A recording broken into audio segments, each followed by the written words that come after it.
High রে সোনার বাংলাদেশ। আমার বাংলাদেশে ৮ বছরের দ্বিতীয় চিরানির মেয়েও ধর্ষণ হয়।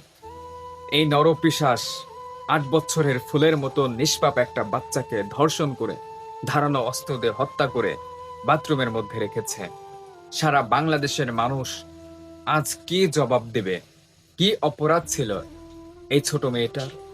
সে কি কোনো অন্যায় ভুল ত্রুটি করেছে, না নারী হয়ে জন্ম নেওয়াটাই তার জন্য অপরাধ? বাংলাদেশে ৮ বছরের একটা সন্তান নিরাপদ নয়। কল্পনা করা যায় আজ আমরা কোথায় দাঁড়িয়েছি? আমাদের বিবেক বুদ্ধি আজ কোথায়? এই নরপিশাচ কিভাবে পারল এমন একটা নিষ্পাপ ফুলের জীবন নষ্ট করতে? একটা বার কি বিবেকে বাধা দিল না?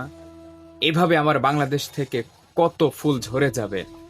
প্রতিনিয়ত ৮ বছরের বাচ্চা, ১০ বছরের বাচ্চা, এরকম ঘটনা ঘটেই যাচ্ছে। ৮ বছরের এই লামিয়া মাত্র দ্বিতীয় শ্রেণীতে পড়াশোনা করে। তার জীবন, তার ভবিষ্যৎ, তার কেরিয়ার সামনে পড়েই আছে। এভাবে নিষ্পাপ কোনো ফুলকে কেউ নষ্ট করে ফেলে? আজকে তার বাবা মার কত আর্তনাদ, তার বাবা কান্না করছে, তার মা কান্না করছে। যদি ওই খুনিকে ১০০ বারও ফাঁসি দেওয়া হয় তবু তো কমতি হয়ে যাবে।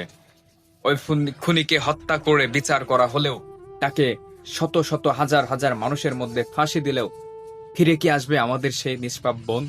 ফিরে কি আসবে আমাদের সেই ছোট বোন?